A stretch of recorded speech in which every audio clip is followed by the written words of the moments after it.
이제 평화의 말씀, 하나님의 말씀을 함께 봉독하고 묵상하도록 하겠습니다. 열왕기상 2장 1절로 9절까지 말씀입니다.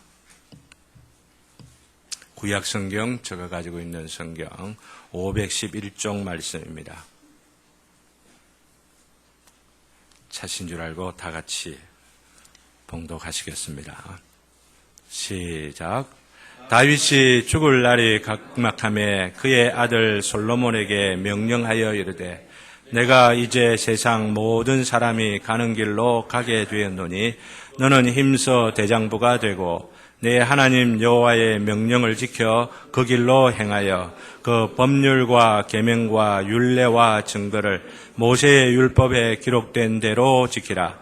그리하면 내가 무엇을 하든지 어디로 가든지 형통할지라. 여호와께서 내 일에 대하여 말씀하시기를 만일 내 자손들이 그들의 길을 삼가 마음을 다하고 성품을 다하여 진실이 내 앞에서 행하면 이스라엘 왕위에 오를 사람이 내게서 끊어지지 아니하리라 하신 말씀을 확실히 이루게 하시리라. 스루야의 아들 요압이 내게 행한 일 곧 이스라엘 군대의 두 사령관 넬의 아들 아브넬과 예델의 아들 아마사에게 행한 일을 내가 알거니와 그가 그들을 죽여 태평시대에 전쟁의 피를 흘리고 전쟁의 피를 자기의 허리에 띤 띠와 발에 신은 신에 묻혔으니 내 지혜대로 행하여 그의 백발이 평안히 스올에 내려가지 못하게 하라. 마땅히 길르앗 바스레의 아들들에게 은총을 베풀어 그들이 내 상에서 먹는 자 중에 참여하게 하라. 내가 내 형 압살롬의 낯을 피하여 도망할 때에 그들이 내게 나왔느니라. 너와 함께 있나니 그는 내가 마하나임으로 갈 때에 악독한 말로 나를 저주하였느니라. 그러나 그가 요단에 내려와서 나를 영접함으로 그가 내가 칼로 너를 죽이지 아니하리라 하였노라. 그러나 그를 무죄한 자로 여기지 말지어다. 너는 지혜 있는 사람이므로 그에게 행할 일을 지니 그의 백발이 피 가운데 스올에 내려가게 하라. 아멘. 아직 금식을 하고 있는 줄 아시는 분이 계셔서 죄송합니다. 제가 수요일 날 마쳤습니다. 15일째 되는 날 마친 것. 여러분들이 기도해 주시고 또 격려해 주셔서 금식을 잘 진행하였고 이번 금식을 통해 하나님께서 참 지지해 주시는, 지원해 주시는 바로 그 은혜들을 많이들 또한 느꼈습니다.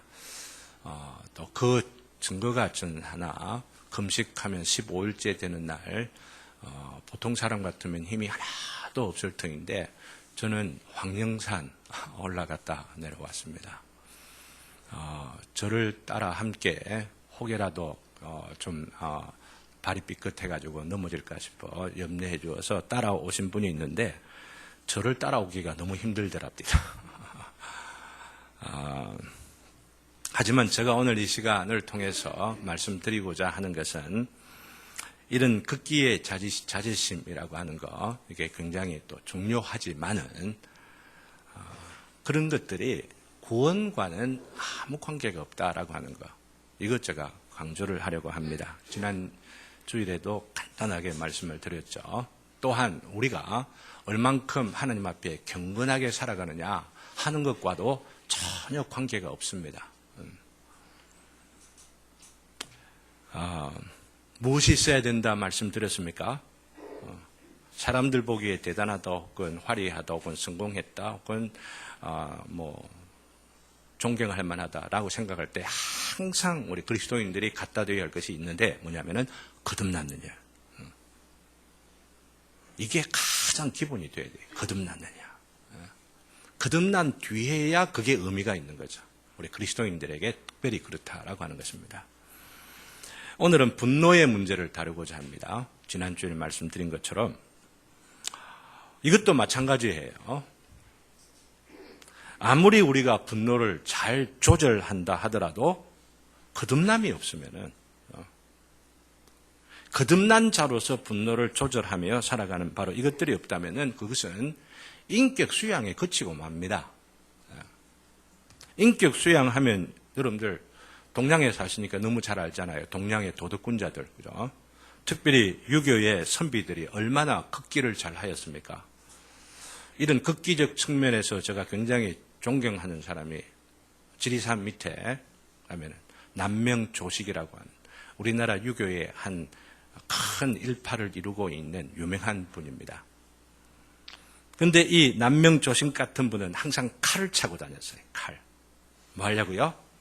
강도가 나타나면 야야 이렇게 하려고요? 그게 아니고요. 음란한 생각과 게으른 생각과 잘못된 생각이 났다 하면은 팔로 칼을 찌르고 그래서 상처를 내면서 그래서는 안 돼라고 했던 거죠. 그리고 또 차고 다닌 게 있는데 방울을 차고 다녔어요. 방울이 걸으면은 딸랑딸랑딸랑 하니까 너는 군자인데 너는 대장부인데 너는 선비인데 함부로 방자하게 가볍게 처신하면 안 되는 거야. 이런 것들을 기억할 수 있도록 스스로에게 기억할 수 있도록 자기 자신을 지켰다라고 하는 거죠. 대단한 일이라고 볼 수가 있습니다. 문제는 이런 분들 이야기할 때 이야 대단하다. 그 사람도 나보다도 더 나은데 절대로 열등감 가질 거 없습니다.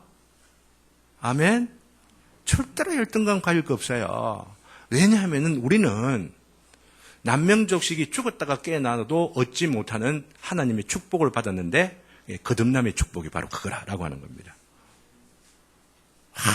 영광스러운 겁니다. 우리가 하나님께 받은 이 영광의 특권이 얼마나 복되고 얼마나 능력 있고 얼마나 소중한 것인지 이걸 모르는 이들이 너무너무 많기 때문에 제가 이렇게 강조하려고 하는 겁니다. 그리고 또한 우리가 이 받은 능력으로 인하여서 조금만 힘을 쓰면은 성령에 도와주시고 하나님이 도와주시고 사람의 힘 그걸로 극기하는 것보다도 더 위대한 극기를 할 수가 있는 거예요. 더 위대한 인내를 하게 되고 더 위대한 절제를 하면서 그래 세상을 뒤집어 놓는 세상에 대하여 연병 같은 그런 그리스도인들이 저와 여러분 될 줄로 믿습니다. 그러니 내가 어떻게 한다 이게 아니고 나에게 함께 하시는 하나님께서 나를 통하여 어떻게 하신다. 이거 항상 기억하면서 생각해야 되는데 분노의 문제도 또한 그렇다라고 하는 것이죠. 이런 모든 것들이 거듭남이 없으면은 하나님 나라를 볼 수도 없고 들어가게 할 수도 없다라고 하는 거예요. 이런 면에서 오늘 우리는 다윗의 분노 조절에 대해서 상고하게 될 터인데 그러면서 우리들의 분노 조절은 어떻게 해야 될 것이냐 적용시키면서 살펴보려고 합니다. 먼저 오늘 본문을 살펴보면서 다윗의 마지막 유언의 한 부분임을 우리는 너무나 잘 알고 있습니다. 그리고 이 본문을 보면서 항상 너무나도 유명하게 잘 기억하고 있는 것이 뭐냐면은 힘써 대장부가 되라 라고 하는 말씀이죠. 힘써 대장부가 되라. 아주 어리다고 할 수가 있는 솔로몬에게 이제는 자기가 죽고 왕위에 오르게 될 그 솔로몬에게 격려를 하고 혹은 도전을 하고 비전을 갖게 하면서 힘써 대장부가 되라. 어떻게 하면은 너가 성공적인 왕위 수행을 할 것이다. 이런 말씀들을 앞부분에 하죠. 그런데 그 뒷부분이 이제 지금 문제입니다. 오늘 상고하고자 하는 것은 바로 5절부터 나오는 말씀인데요. 그 중간에 보면은 세 사람이 나오는데 가운데 사람이에요. 바실레의 아들들에게 은총을 베풀라라고 말하면서 또한 동시에 앞에 온 뒤에 첫 번째와 세 번째에 이렇게 축복을 받지 못하는 두 사람을 들어서 유언을 남기고 있는 겁니다. 아주 특별한 유언이라고 할 수가 있어요. 요압 장군 5절에 나오는 말씀을 보면은 6절에 결론이 나오죠. 그의 백발이 평안히 스올에 내려가지 못하게 하라. 편안하게 죽지 못하고 괴로움을 당하면서 고통 가운데 죽게 해라. 그렇게 지금 유언을 하고 있는 거예요. 썸찍합니다. 그리고 시므이에게 8절, 9절 보면은 그것도 9절에 결론 부분이 나오죠. 그의 백발이 피 가운데 스올에 내려가게 하라. 그냥 편안하게 침대에 누워가고 죽는 게 아니고 피 흘리면서 죽임 당하도록 해라. 지금 일종의 복수를 지금 명하고 있는 겁니다. 누구의 입에서요? 다윗의 입에서. 성군 다윗의 입에서.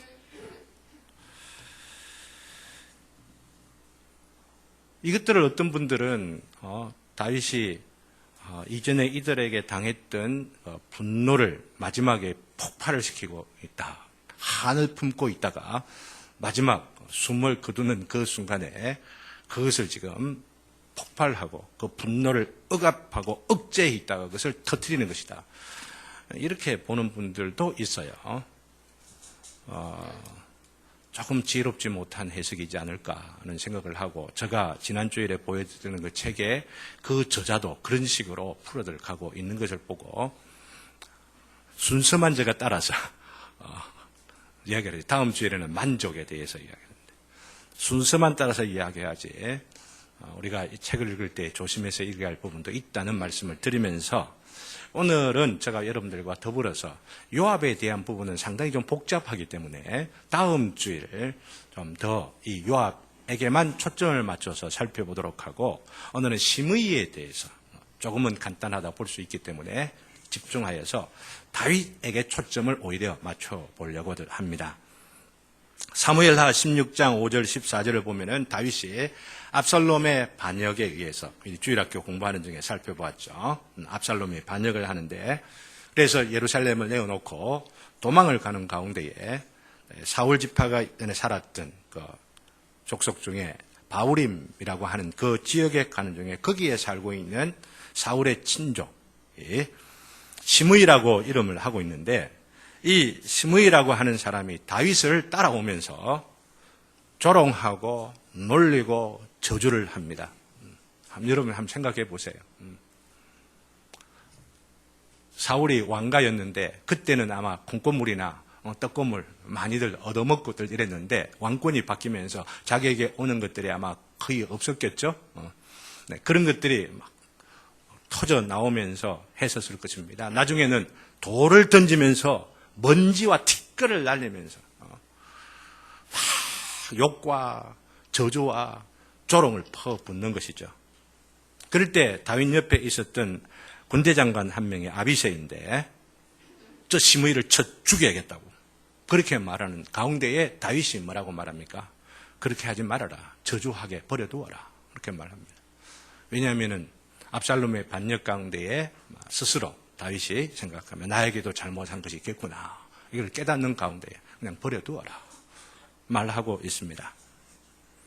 이야기를 생략하고 결국 압살롬이 전쟁에서 패하게 되죠. 우리 주일학교 공부 오후에 남는 분들은 이 스토리를 계속 살펴보게 되는데요. 금빛 나는 머리, 아름다운 머리를 휘날리면서 달리다가 그 머리가 그냥 산수리 나무 가지에 걸려가 대롱대롱 매달려가고 죽임을 당해버립니다. 결국 이제 다윗이 예루살렘으로 돌아오게 되죠. 근데 이 시므이라는 사람, 눈치가 참 빨라가지고, 지금 다시 지금 다윗이 왕권을 잡아가지고 이래 있다고 한다면은 빨리 지금 가서 달려가, 아이고 잘못했습니다. 내가 미쳐가지고 내 이 조동이가 문제라서 막 살살살살 빕니다. 그자 다시 그 군대 장관 아비새가 이놈의 이 비겁한 이놈, 그 저주와진 모습을 다시 떠올리면서 내가 이거 죽여버려야겠다고, 마땅히 죽여버려야겠다고 이렇게들 하자 또 다윗이 말립니다. 그래서 용서해 주죠. 네가 죽지 아니하리라. 그리고 맹세까지 해서 네가 결단코 죽지 아니하리라 말하고 있습니다. 그게 사무엘상 19장 22절 23절에 기록되어 있는 말씀인데요. 그리고는 이 사건, 다윗의 압살롬의 반역 사건 그 이후를 한 10여 년 동안 살면서 역대기상의 그 기록에 보게 되면은 그가 나이 많아 늙도록 부하고 존귀를 누리다가 죽었다고 말합니다. 다윗이 장수하였습니다. 그 시대로 친다면. 근데 그렇게 죽는 그 순간에 오늘 이렇게 솔로몬에게 유언을 하고 있다라고 하는 것입니다. 용서해 주었다면은 잊어버려야 할 터인데, 그죠? 왜 그렇게 하지 않는 것 같을까요? 다윗이 과연 이 사람에 대한 억울함과 한이, 그 상처가 있어 그걸 막 억압하면서 살았을까요?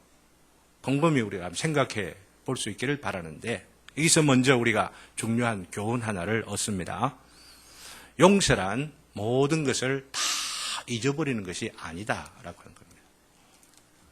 다윗이 분명히 용서하여 주놓고 마지막 유언하는 이 자리를 보게 되면은 그게 한이 맺혀가지고 살다가 터트려지는 것이 아니라 할지라도 최소한 우리가 인정해야 할 것은 잊어버리지 않았구나라고 하는 거예요.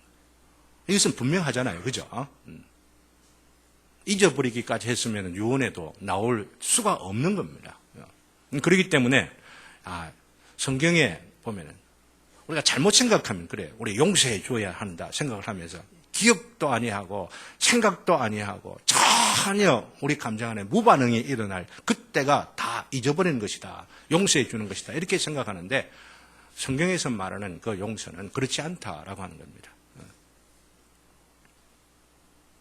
시므이를 용서해 주는 것은 그 내란이 수습되는 그 과정에서 또 복수하면은 그 복수는 또 다른 복수를 낳고 또 그 복수는 또 복수가 나와서 내란이 수습되지 못하지 않겠습니까?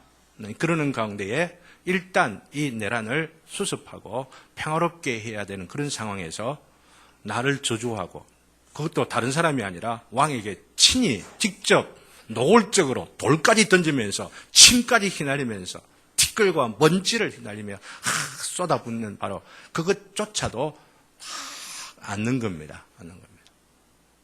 이게 용서예요. 용서.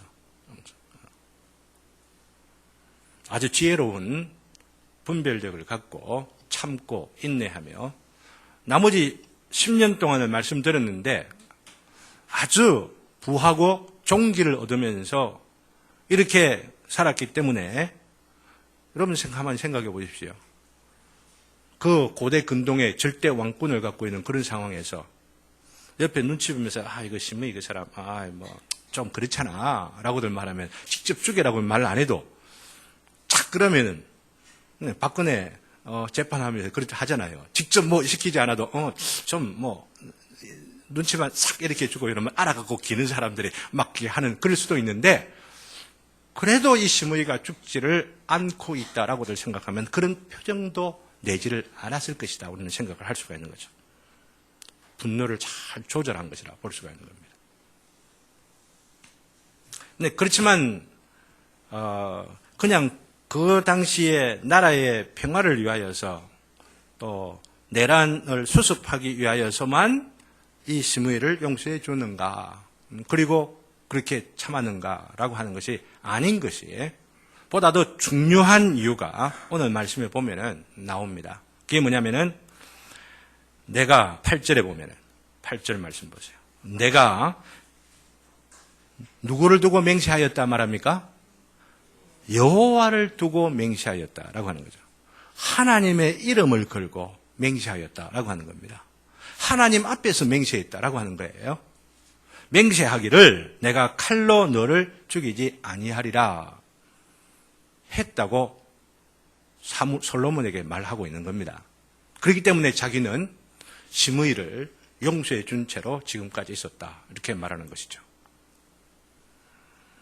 하나님 앞에서 맹세한 그 맹세이기 때문에 하나님 앞에서 한 맹세이기 때문에 분노를 조절하지 않을 수가 없었고 그렇기 때문에 분노를 잘 조절할 수 있다라고 하는 겁니다. 살아계신 그 하나님 앞에서 두려워하면서 내가 하나님의 이름을 걸고 그 하나님 앞에 한 그 맹세를 기억하면서 자기 자신을 조절하고 통제하고 자기 자신을 붙잡았다라고 하는 겁니다.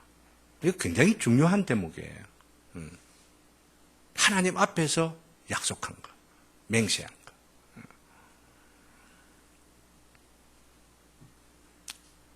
우리가 여기 기록해야 될 게 다음 주일 수요일부터 뭘 배우느냐 하면은 웨스트민스터 신앙 고백서에 지난주까지는 예배에 대하여서 4주간 공부를 했습니다. 참 중요한 원리들이 많이들 나왔고 또 배우고 정리를 했습니다. 그리고 다음 주 2주간을 통하여서 서원과 맹세가 뭐냐, 맹세한다는 것, 서원한다는 것이 우리가 어떻게 가능하냐. 예수님께서 하지 말라고 한 것 같은데 산상봉헌에 보면은, 그런데도 불구하고 우리가 어떻게 서원을 혹은 맹세를 할 수가 있는가, 이런 것들을 공부하게 되어집니다. 예수님의 말씀을 진짜 참으로 어떻게 이해해야 되느냐라고 하는 것들이죠. 시간 있으신 대로 나오시기를 바라되, 오늘 이 시간에 강조하려고 하는 것은 세례받는 것, 학습받으면서 서약하는 것, 다 이거 맹세와 서약의 일종이라고 하는 거 기억을 해야만 합니다. 그리고 특별히 중직자로서, 목사로서, 장로로서, 권사로서, 또 안수 집사로서 서약하는 게 있습니다. 중직자들은 5가지 서약을 쫙 하는데, 그 서약하는 그 내용이 하나님 앞에서 하는 것이다 라고 하는 거죠. 그렇기 때문에 이 서약하는 거, 이거 아무렇게나 생각하면 아니 됩니다. 그래서 토요일마다 지금 비택 우리 중직자들 공부를 하고 있는데, 그 공부를 하는 내용을 빌립보서를 가지고 중직자에게 주어진 편지이기 때문에 이 중직자들 공부를 할 때 이 내용을 잘 익혀야 되겠구나. 성경을 가지고 공부를 하면서 부교재는 나중에 서약할 때에 2번째 서약하는 내용이 웨스트민스터 신앙 고백서, 대교리문답, 소교리문답, 이것이 우리 신앙생활의 기준이 되고 교회 생활의 기준이 된다라고 하는 것을 믿습니까? 라고 하는, 이 서약을 하는 겁니다. 근데 많은 목사들이, 장로교 목사들이 이런 서약을 하는데 이 서약대로 안 하는 목사들이 너무너무 많이 있어요. 난 하나님께서 판단하실 것이라 는 생각합니다. 난 부족하지만은 난 그 서약을 기억하면서 우리 교회를 운영하고 성도들을 섬겨갈 때에 바로 그렇게 고백하고 서약하고 맹세하였던 그 맹세를 하나님 앞에서 기억하면서 섬겨가려고 하는 것이죠. 그게 장로교회 아닙니까? 그게 개혁교회 아닙니까? 그렇기 때문에 여러분들도 내가 하나님 앞에서 세례를 받는 자는 세례를 받을 때, 그죠? 학습을 받는 자는 학습을 받는 자로서, 그리고 중직자들은 중직을 받을 때에 앞으로 받게 되어질 그 중직자들도 하나님 앞에 맹세하는 것이 이렇게 중요하구나, 서약하는 것이 이렇게 중요하구나, 이것들을 항상 기억하면서 그래야 그 서약이 효력이 있는 거고, 그 서약을 통하여 하나님께서 예비하신 복과 축복을 막 내려 쏟아 부어주시게 되죠. 그렇지 못하면은 위선자가 되는 겁니다. 자기는 잘 믿는다 하고, 자기는 막 이런 것 저런 거 이룬다라고 하지만은 하나님 보시기에는 약속도 지키지 않으면서 서약한 거 기억하느냐? 양심이 있으면 그 양심에 호소하신 하나님의 음성을 듣게 되어지게 되죠. 다윗처럼 맹세를 기억하며 산 것, 우리가 이 본문을 통하여 우리가 기억을 해야 한다고 하는 겁니다. 이 맹세 때문에도 분노를 조절했던 것, 시므이를 죽이지 않았던 이유가 바로 여기에 있는 것이죠. 죽일 수 있는 권세도 있고 기회도 있고 얼마나 많았겠어요. 그럼에도 불구하고 하나님께 맹세한 것이 있다라고 하는 거예요. 우리도 하나님께 맹세한 바가 있다면은 절대로 분노를 표현하지 않아야만 합니다. 우리 손 집사님 몇 주 전에 하나님 앞에 절대로 없겠습니다, 성도들 앞에 탁 이렇게 했으니까 좋은 훈련에 하나의 기준이 생긴 겁니다. 그렇죠? 그렇게 될 줄로 믿고 여러분들도 축복하고 위로하고 격려하고 세워가시면 너무 좋겠어요. 물론 그 분노의 이유가 사라지지 않는다면은 스스로를 생각해 보면서 그 분노의 가장 깊은 원인들 가운데에 하나님의 나라를 위한 것이고 하나님의 공동체와 교회를 위한 것이 있다고 한다면은 다윗처럼 그 분노를 간직하고 있을 필요가 있죠. 왜? 무엇을 위하여? 하나님의 나라를 위하여, 하나님의 이름을 위하여, 하나님의 공동체와 교회를 위하여서. 간직하고 있는 게 하늘 쌓는다는 이야기가 아니고 뭐예요? 하나님의 의를 위하여서 헤아려 그것을 가지고 기도하고 또 기도하면서 조절을 하는 겁니다. 절제를 하는 것입니다. 통제를 하는 겁니다. 셀프 컨트롤이라고. 성령의 열매 중에 하나가 셀프 컨트롤이에요. 자기 통제, 자기 절제. 아주 필요해요. 그 맹세 때문에라도 그리고 그 분노를 드러내어서는 아니 되는데 바로 그것을 바울이 지금 이 다윗이 지금 하고 있는 거죠. 위대한 성군이라고 할 수가 있습니다. 문제는 우리가 우리 자신들의 분노를 조절할 때에 우리 자신들에게 이것을 적용하면서 말씀의 마무리 부분을 말씀드리려고 하는데요. 우리가 크리스찬이 되었다는 거, 그게 뭐냐 하면은 에베소서 4장 26절을 여러분들이 꼭 오늘 우리가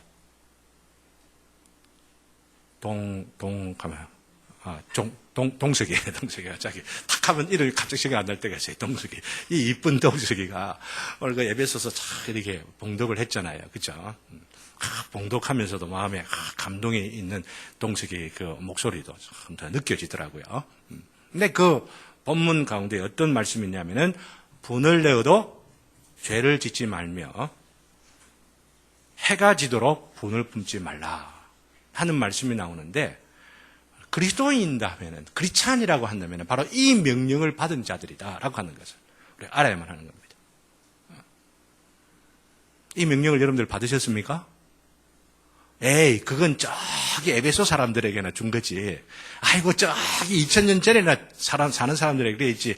요즘 같은 세상에, 아이고, 뭐, 분을 내려면 팍 내버리지, 뭐. 아이고, 해를 넘겨, 아이고, 다음날까지 아니면은 그 다음날까지 막 기회 이 분, 막 이거, 기회가 있으면은 그냥 뒤통수 때리기 위해서 막 작전을 짜고 모의를 하고, 이렇게들 하지. 나하고 전혀 관계없다고 생각하면은 여러분들 그리 생각하셔야만 합니다. 내가 크리스찬인가 이 생각해요. 왜냐하면 이 말씀들이 다 크리스찬된 우리들에게 주어진 말씀이기 때문입니다. 저에게도 주어졌고 여러분 모두에게도 주어진 말씀이 바로 이 말씀이에요. 먼저 우리는 분을 낼 수 있다는 것을 알아야만 합니다. 이런 면에서 예수님께서 분을 내셨죠. 그렇지 않습니까? 예수님께서 분 많이 내셨어요. 내어도 겁나게 내셨어요. 생각 한번 해보세요.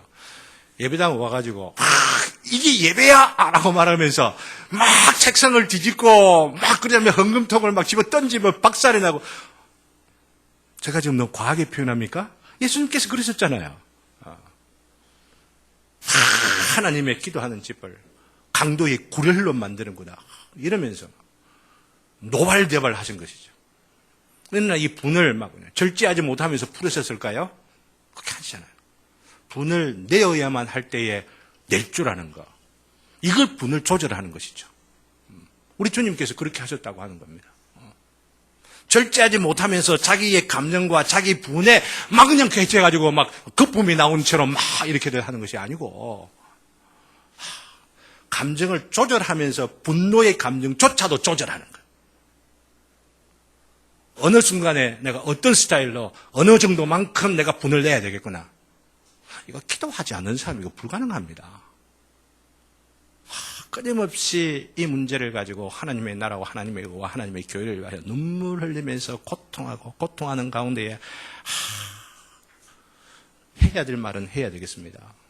이럴 때에 나오는 감정의 조절 가운데 나오는 그 분노, 그게 어분이죠.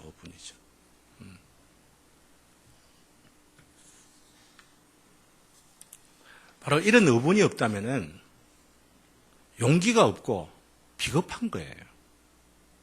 그렇잖아요. 이 시대에 어분을 품지 않고 살아가는 이들이 너무 많습니다.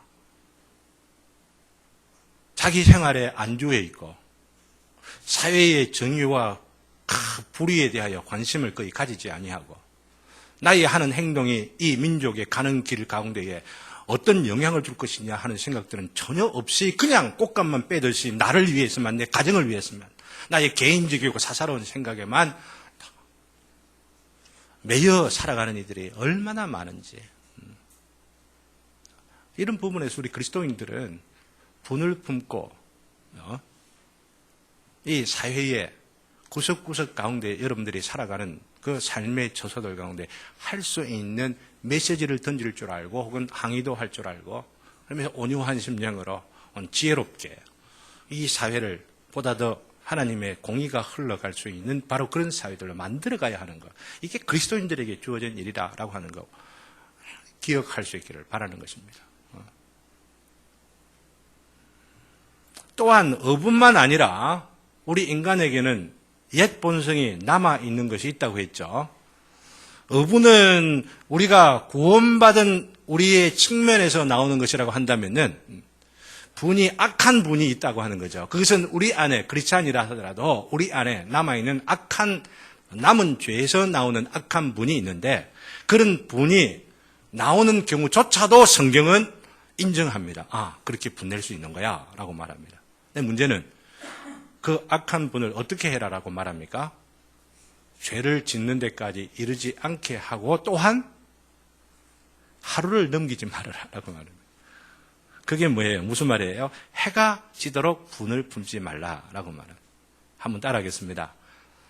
해가 지도록 분을 품지 말라. 동의하십니까? 이게 하나님의 지혜예요. 하나님의 지혜. 해가 지도록 분을 품지 말라. 부부간에 싸울 수 있습니다. 저도 싸웁니다. 그냥 잠자리 들기 전에 생각이 나는 것도 있으면은 여보 미안해. 집사람이 은근히 재수를 해갖고 미안한 마음을 표시를 또 하곤 합니다. 그러면 에이 이러면서 자는 것이 아니고 그렇게 자는 게 뭐예요? 분방하는 거죠. 기도하는 것 외에는 분방하지 말라는 게 원리적으로 바로 그랬습니다.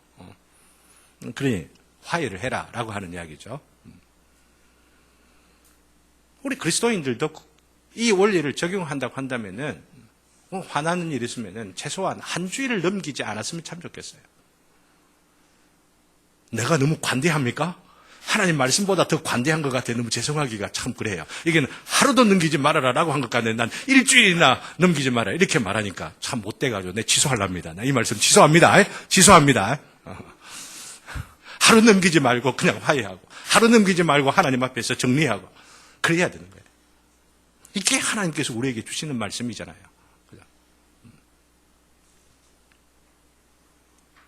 해가 지도록 그리고 해를 넘길수록 이 해가 하루 해가 아니고 그냥 1년이 넘기고 2년이 넘기고 이러면서 오래오래도록 품게 되어지면 어떻게 되는지 여러분 아시죠? 독을 품고 살아가는 겁니다. 암 걸립니다.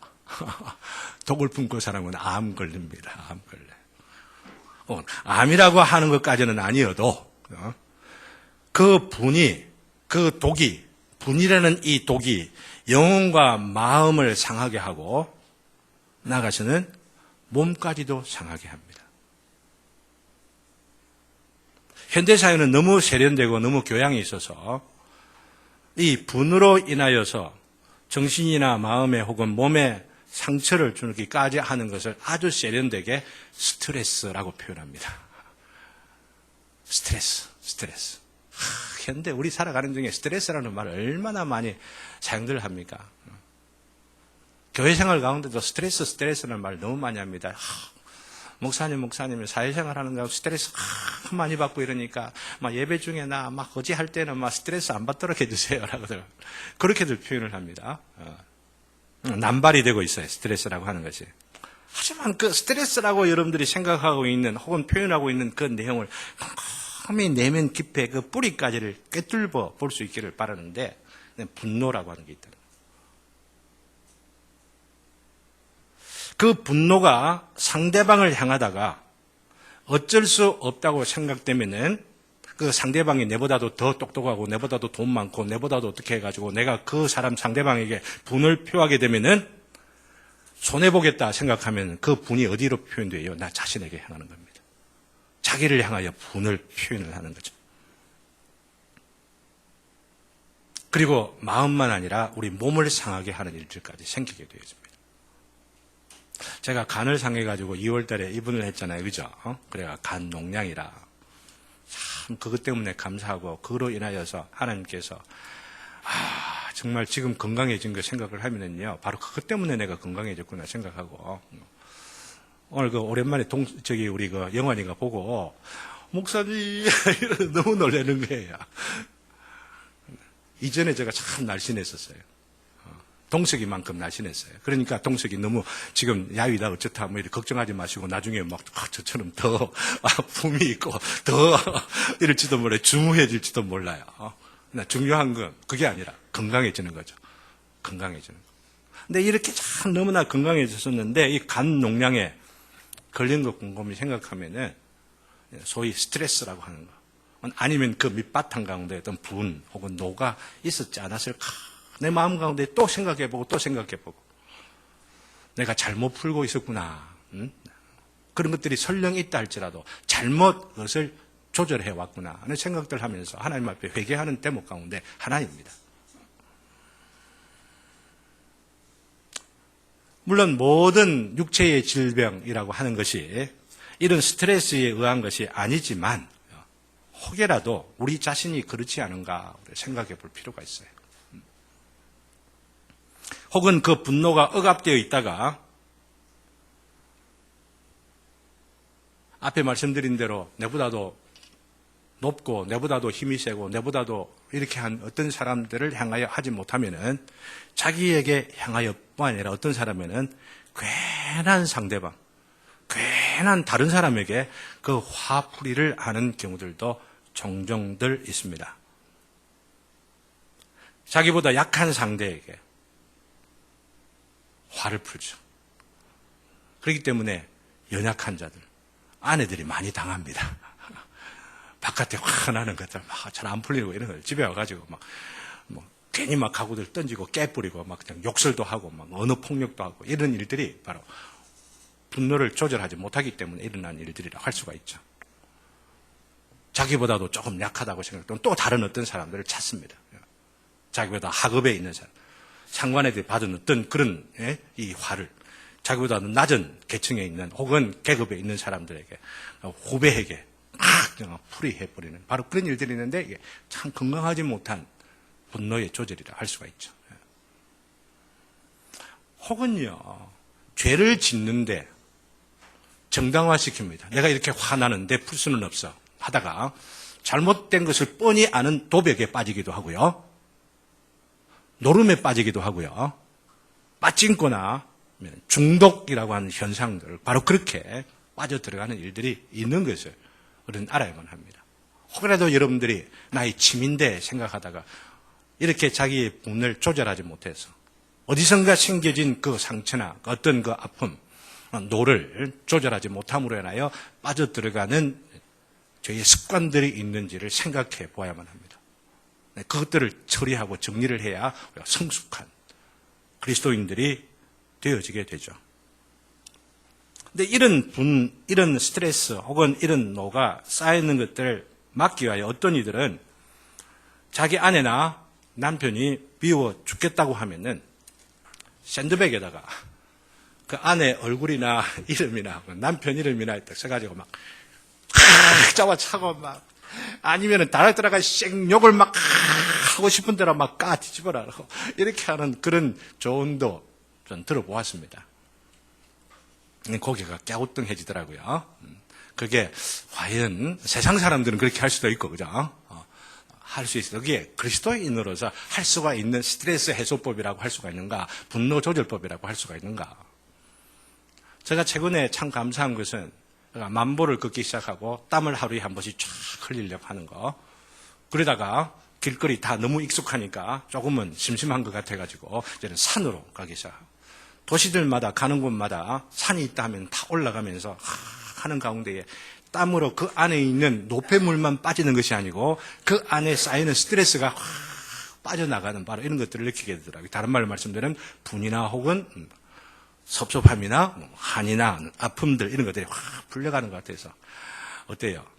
제가 한이 맺혀 살아가는 사람처럼 보입니까? 그렇지 않다면은, 이렇게 건강에도, 정신건강에도 산을 탄 이것이 참 유익이 있구나라고 하는 것들을 터득했기 때문이라고 하는 것을 말씀드리고 싶어요. 여러분들에게도 권하고 싶은 그런 생각입니다.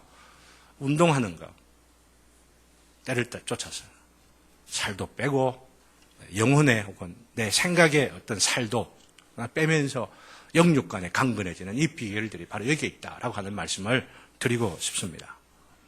근데 오늘 핵심적으로 마지막으로 말씀드리려고 하는 것은 어떤 경우에는 하나님을 향하여 분노가 쌓이는 경우도 있다는 겁니다. 하나님을 향해서 종종 그런 분들을 만나요. 여기에 그런 분들 계신지 좀 모르겠습니다만은 인생을 곰곰이 생각하면서 왜 내가 그 아픔을 당할 때에 왜 하나님은 계시지 않았어요?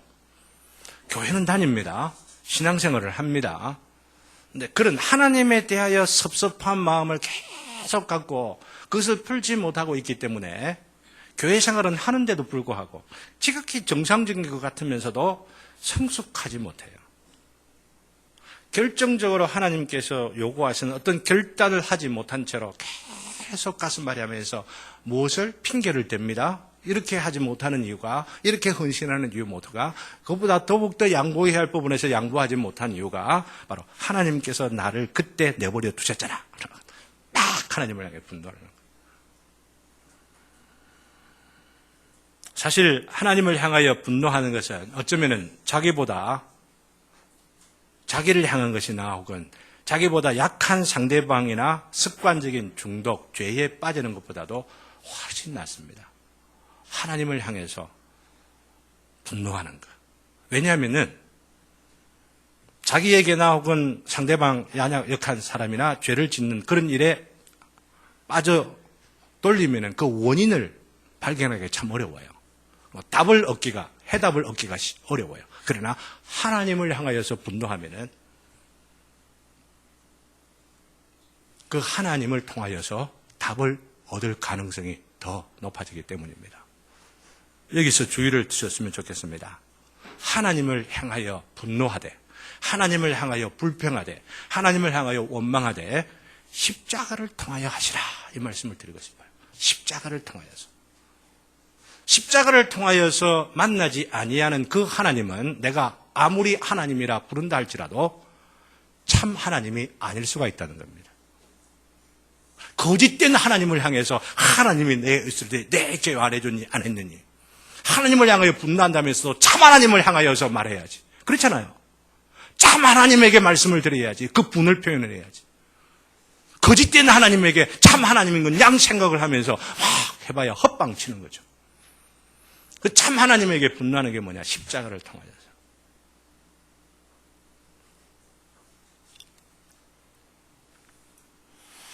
십자가 앞에 자신의 분노를 내려보아야 한다는 것입니다. 유대인들의 분노의 화살을 다 받아주신 분이 십자가의 예수님입니다. 로마 군병들의 그 분노, 십자가 형틀이라는 무시무시한 그런 제도를 만들어둔 것이 분노의 심령이잖아요. 그것이 모이고 응집되어 있는 바로 이 가운데 로마 군병들이 예수님을 보고 조롱하고 무시하고 하는 것. 그것들이 뭐냐면 그 마음속에 있는 분노가 표현된 것. 그 표현되는 그 분노를 다 받아주셨죠. 누가요? 십자가의 예수님께서. 그러므로 우리가 우리의 분노를 안고 주님의 보혈 속에 잠겨 보야만 합니다. 십자가 앞에 우리의 분노를 내밀어 보십시오. 그 분노로 예수님의 머리에 칼이 되어 찌르고, 그 분노로 창이 되어 예수님의 허리를 찔러 보십시오. 그래도 예수님은 우리를 품어주십니다. 우리의 그 분노를 다 받아주세요. 믿습니까? 그 아픔을 십자가 앞에 내어놓고 예수님을 통하여 하나님이 한 거예요. 왜 그때 나에게 그렇게 섭섭했었나요? 라면서 그 분을 표현할 때 다 들어주세요. 그것을 깨닫게 되면은요, 우리의 마음, 나의 마음 속에 분노의 대상이 돼요. 그에게 받은 바 된 그 상처들이